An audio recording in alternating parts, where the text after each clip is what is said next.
So yun mga katropa, meron kaming ginagawa doon na Honda Click. Magpapalit kami ng tie switch, papopormahin yung kanyang switch. At dito naman, meron pang isang Honda Click dito. Ang problema niya, nalubog sa baha. Pagkalubog sa baha, nung pinaandar, ayaw nang mag-start ng kanyang motor. At ito namang isa, ayaw umandar nung motor na ito. Ngayon nung ayaw umandar, tinambak na ng may-ari ng halos isang taon. Ngayon gusto niyang buhayin, kaya dinala niya dito sa shop. Ito namang isa mga katropa, Honda Click pa rin. Ang problema ng motor ni boss dito mga katropa sa Honda Click na to, yung kanyang screen, yung dashboard panel niya. Ito yung mga common na problema ng mga Honda Click mga katropa. Ang problema ng motor niya ay blue screen or minsan sunburn, yung mga common na problema ng Honda Click. So para makita nyo mga katropa, susi natin, kung mapapansin nyo yung kanyang panel ay blue screen na, medyo hindi na buo. Tapos minsan ang problema ng mga Honda Click ay sunburn. May nakikita ang display rito pero yung iba walang makita. Sunburn ang tawag doon. Pero kapag ganito na yung problema ng motor nyo, ang tawag dito blue screen. Totaling may damage na yung kanyang panel. So minsan mga katropa, nare-repair ito, minsan hindi. Depende sa pagkakasira nung kanyang greenboard panel o nung kanyang dashboard panel. Minsan kasi pag sobra na sa babad sa tubig, yung mga piyesa niya minsan hindi na mahabol. Kaya yung mga IC, ganun, pag nasira na yung IC, hindi na ito mare-repair. Mga katropa, papalo naman ang ating Facebook page, Jad Allen Motorcycle Electrical Shop, Lingayen. Kung gusto nyo namang magpagawa sa akin ng personal sa pagwawiring, isearch nyo sa inyong Google Map ang Jad Allen Motorcycle Electrical Shop, Lingayen, Pangasinan.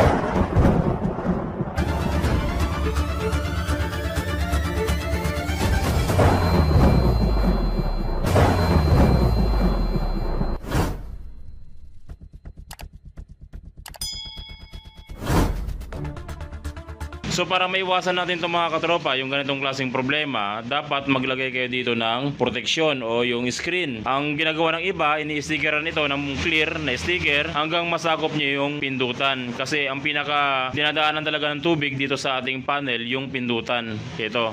Dapat pag nagpalagay kayo ng sticker, masasakop dapat yung pindutan natin para yung tubig didire-diretso lang at hindi mag-i-stuck dito sa ating pindutan. So yan yung problema, kapag hindi na siya magawa ng paraan, automatic magpapalit na ng bago. So itong panel ni boss mga katropa, hindi niya na ipaparepair yan dahil bumili na siya ng bagong dashboard panel niya. Ang binili niyang dashboard panel ay ito.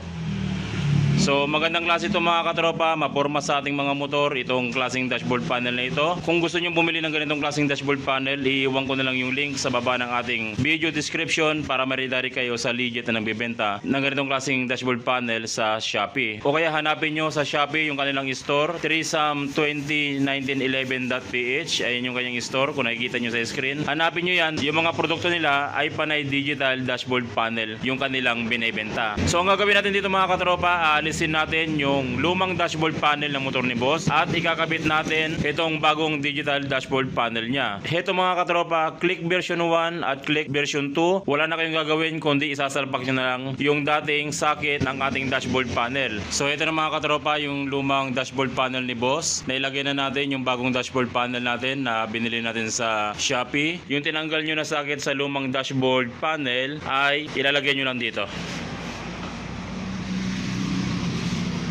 Tutusok nyo lang.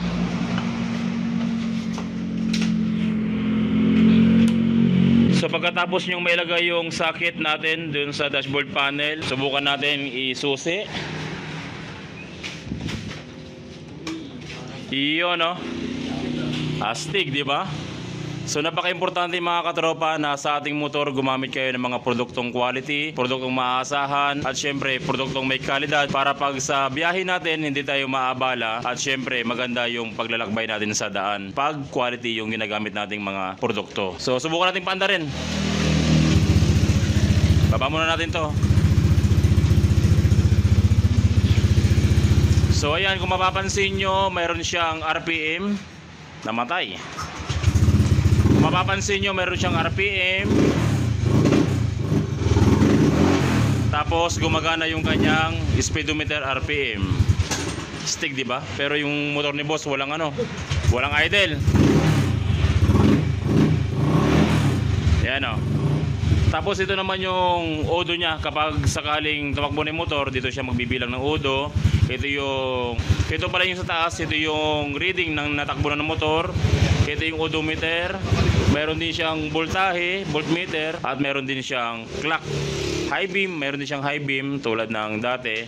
At syempre meron siyang gas na gasolina, gas gauge. So yan mga katropa, napaka-forma, di ba? Mas maganda siyang tignan, mas astig.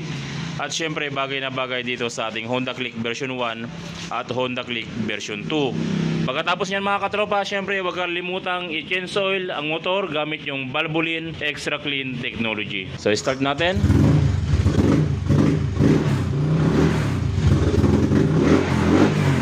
Alright. Forma, di ba? So kung gusto niyo bumili ng ganitong klaseng speedometer mga katropa, kaysa bumili kayo ng standard na speedometer, kung sakaling hindi na mare-repair yung dati yung speedometer, nagkakalaga rin yun ng 4,000, 5,000, bumili na lang kayo nito mga katropa. Halos 1.5 or 1.4 ang halaga nito. Maporma na yung motor nyo at nakamura pa kayo. So yun lang mga katropa, maraming salamat sa walang sawang pagsuporta sa ating channel. Sana tuwing nanood kayo ng ating video, marami kayo natutunan, nagagamit nyo sa inyong panghanapbuhay o sa inyong pagdi-DIY. Maraming salamat mga katropa. God bless at ingat palagi sa pagwawiring.